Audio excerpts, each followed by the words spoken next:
Welcome to Concept. This is Dr. Bill Loveless saying thank you for watching. Today we're going to talk about single and looking. Now wait a minute, don't go away if you're married. We have a lot for you. If you're single, we have a lot for you. Single and looking. That sounds kind of ridiculous in today's world with all the social networking that's going on literally all over the world. I mean, we can talk to people any part of the world momentarily. We got all kinds of chat rooms. We got all kinds of dating services. We got all kinds of stuff going on that wasn't going on years ago, but we still have the question, because I still see a lot of people in my practice that come to talk to me about where should I look, what should I look for, and how should I look for a partner, for a friend, for someone to talk with, somebody that I can develop a relationship with. And so we're going to talk about that today in some detail. Now there's a whole lot more we could ever do in one show, and I'll probably do 3 or 4 other programs before we're done with this topic. But right now, we're going to take a look at the very beginning, what I consider to be the most important part of the whole situation. After we look at what we're looking for what, and after looking for how we're looking and where we're looking, there are some other questions that we need to look at, and let's take a look at those now. There are deterrents to serious relationships. And these deterrents are really very, very much a part of everyone's life.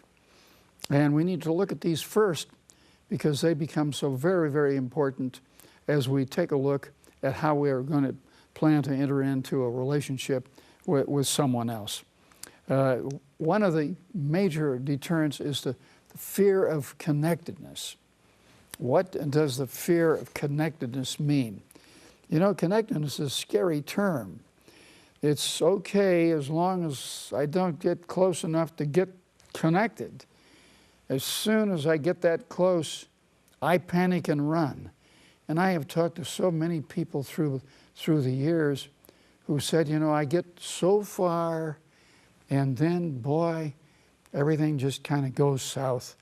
I'm so afraid for that next step, that connectedness step, that I just kind of, I back away.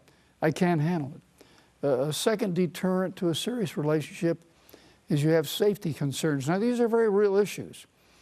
And I'm not here today to poo-poo these issues. I'm here today to say, if you're with somebody and you don't feel safe, listen to that impulse immediately.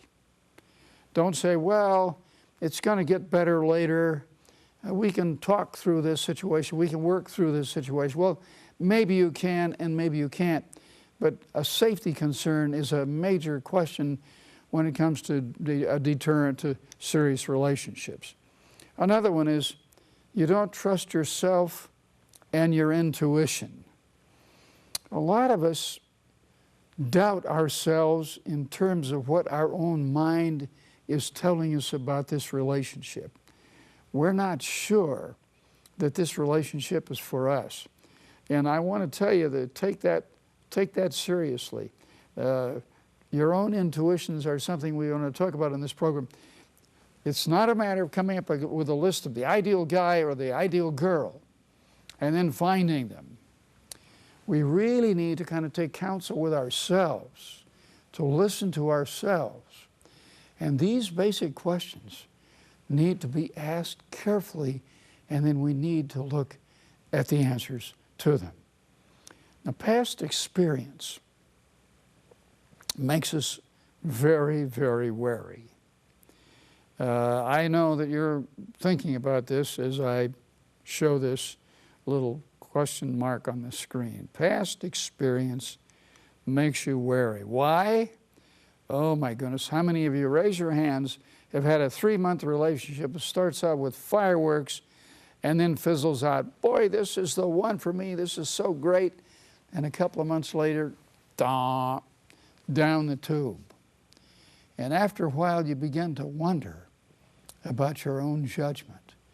These 3-month wooey relationships fizzle out. Why is that the case? Because you ignored qualities or circumstances clearly visible on the first date. qualities and circumstances clearly visible the first time you were with this person. So today we're going to really emphasize the importance of paying attention to what's going on in your own head. We want to end the pattern of unfulfilled relationships. We want to end this pattern forever. So how do we do that? Well, let's take a look. Here's a couple of suggestions that I think you're going to find helpful. Admit you're scared as well as delighted by connectedness. Now, you know, connectedness is really a scary thing. It really is. I mean, to feel connected is a pretty demanding thing, and so you need to admit that you're really scared about connectedness. It's something that worries me a lot when I think about getting really close and connected to somebody else. Secondly, remaining constantly aware of what you need to feel safe. I'm going to talk on this program a great deal, as I already have, about feeling safe, because feeling safe is very, very crucial for everything that we are possibly doing. And last, trust your intuitions. Listen to yourself. Don't just say, well, this will do better later. This is going to change with time. We're going to work this out. No, listen to your intuitions to end the pattern of unfulfilled relationships. And most of all, I would say, really be attentive to what your head is telling you about this relationship. Okay, let's take a look now at you and your relationships. What are some of the things that we need to keep in mind? I want to be loved for who I am. Big question in the room, who am I? That's not as simple a question as it might seem. Who am I is a very, very important question. It's a question that all of us need to ask ourselves very carefully, particularly when it comes to relating to other people. Don't ask, who is the right one for me? Do ask, what do I require in a relationship that is unique to me? Let's go through those again. Don't ask, who's right for me? Forget about the list for finding Mr. Right. And ask, rather, what do I require in a relationship that is unique to me? What qualities deeper than looks, success, similarities are vital to you? These are very important qualities. I know every one of you thinks, you know, looks are important. Well, they are. You're not going to be drawn to somebody you don't like the looks of. And if you don't look good to somebody else, they're not going to be drawn to you. So that's oftentimes where many people stop. They look good, and beyond that, well, are they successful? In many cases, do they have money? Do they have success of some kind? And we have a lot in common together. Well, all of that's not bad. But certainly this is not enough. We want other qualities in addition to that. What are these other qualities? What are you looking for? Kindness. Try that. Try looking for kindness. Is he or she kind to the waiters, the waitresses, to the people that work for you, to the people that are seen as not important to you? Willingness to stick around and talk out tiffs and disagreements. Is there a willingness to stick around and talk? Very, very crucial. We're looking at what you need now. Remember, this is not only what you want, this is what you need to build a relationship. This is what we're really after. A generosity of spirit. I tell people when I'm talking with them and they're looking for partners, is he or she generous? Generous of spirit. I don't mean just with money. Do they give other people the benefit of the doubt? Are they generous of spirit to other people? This is a deal breaker as far as I'm concerned, because this is a major characteristic that basically isn't going to change very much. Emotional health. How emotionally balanced? Are they up one day and down the next? Are they depressed and discouraged much of the time? Do you have to kind of coax them out of their shell? What is the level of emotional health? What is the level of the ability to be able to take it and give it all during the course of the day without just going flat by nighttime? How healthy emotionally is this person? And how much respect do they have for others? Another basic part of the list, respect for others. And do they have the ability to say, I'm sorry? Do they have the ability to say, I'm sorry? Or is it really difficult, just like chewing nails, for them to say, I'm sorry? These are the kind of qualities that really kind of define who you are. And when I'm asking you, who are you? Who's the elephant in the room that's you? These are the kind of things and questions that we need to ask ourselves when we say, what kind of a person am I? And another one, and last, the ability and the willingness to reach out for help.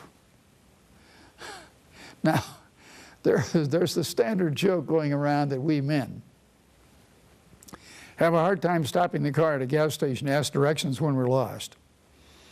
And you know what? At least in my case, that's true. My wife is far more willing to stop and ask a gas station attendant or a convenience store operator, where is so-and-so? We're in the area, but we're lost, than I am. But the ability to reach out and ask for help and to accept help is one of the characteristics. Do you have that character? Is this about you now? If not, how can you go about developing that?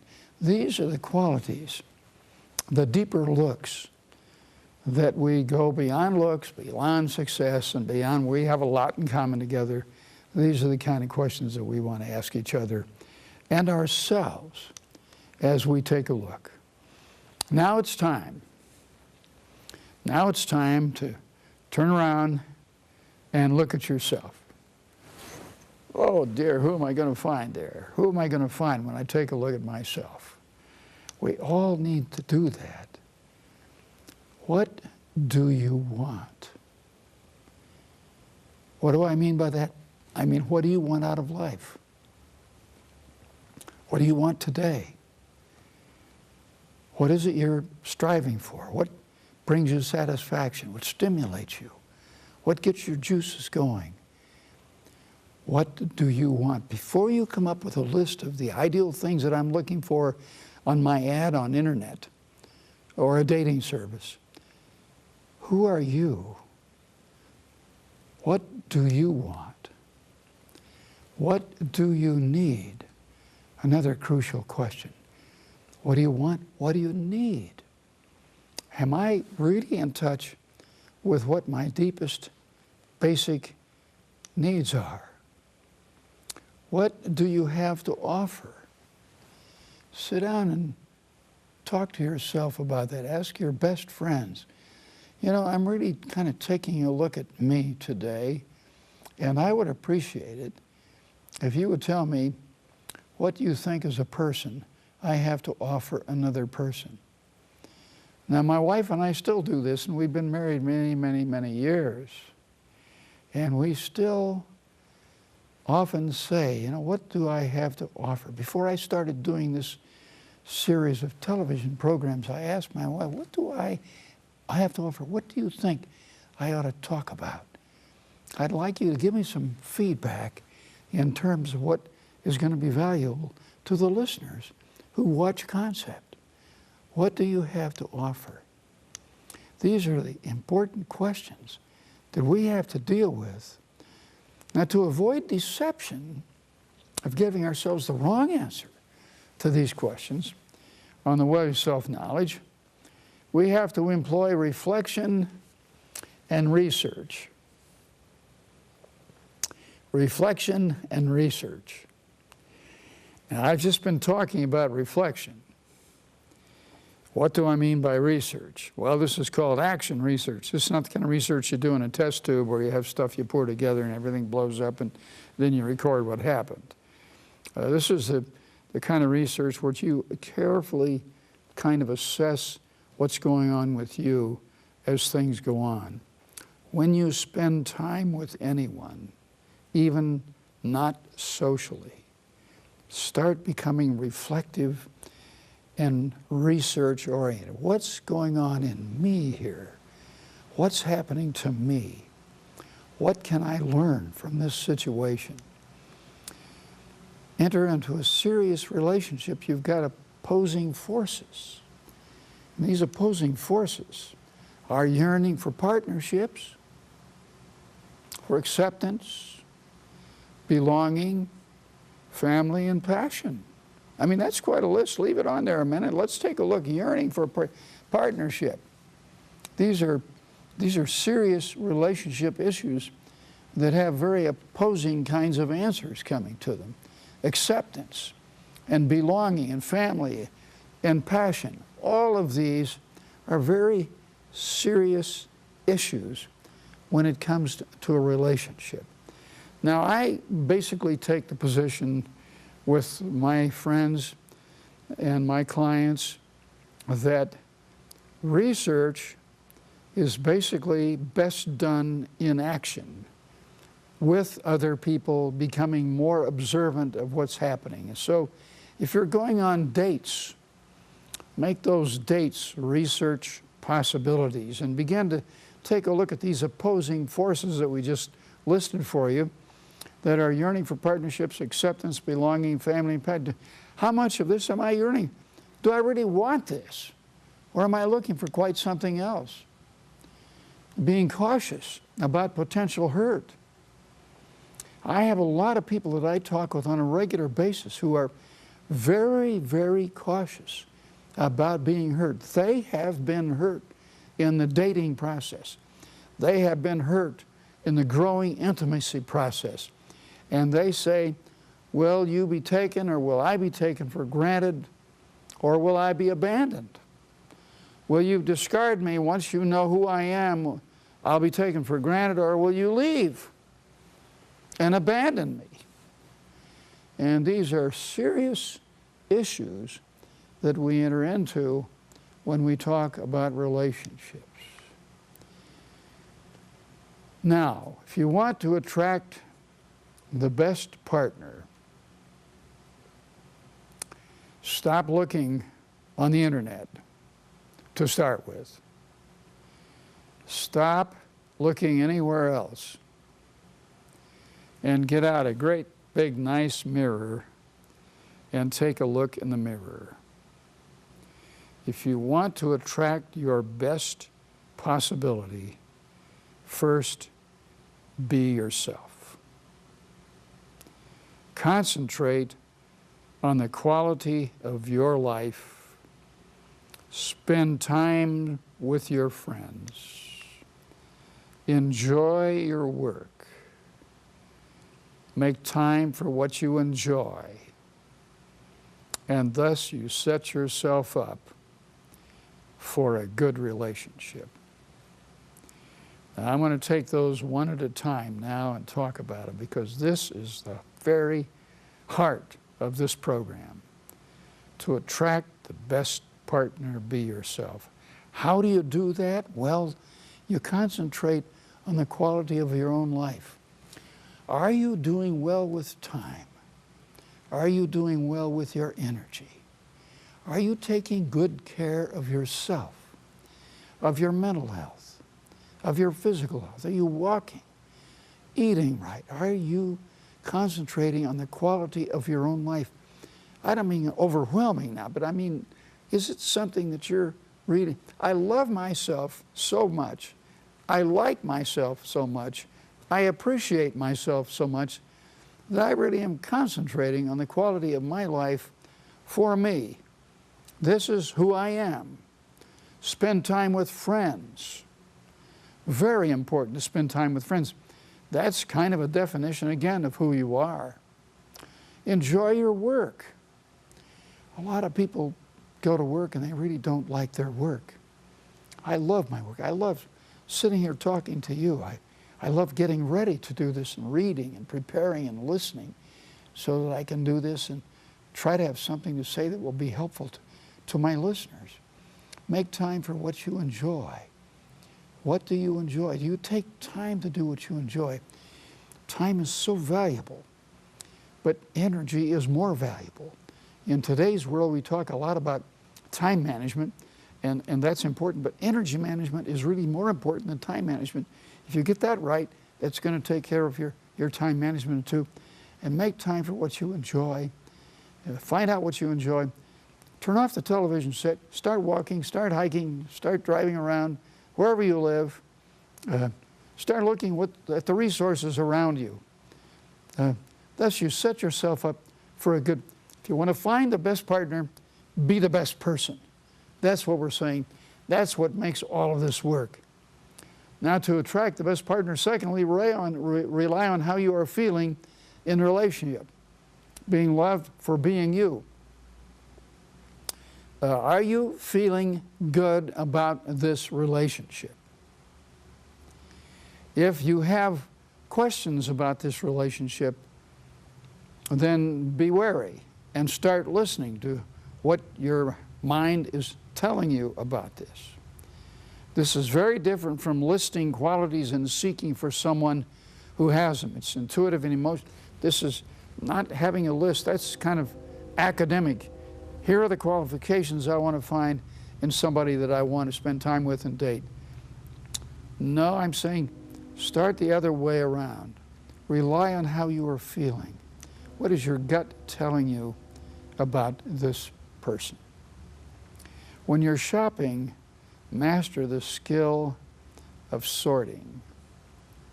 What do we mean, master the skill of sorting? Well, you have this basket of experiences. These fish go in this basket, and these dead fish go in this basket. And you sort. When you spend time with people, you listen to what they're saying, you listen to what you're saying to yourself, and you begin to sort. Was this a pleasing, comfortable situation? You know, do I feel comfortable in this situation? Listen to yourself, please. Don't say, well, no, this wasn't pleasing particularly. I wasn't really comfortable. Listen to what's happening on the first time you're together.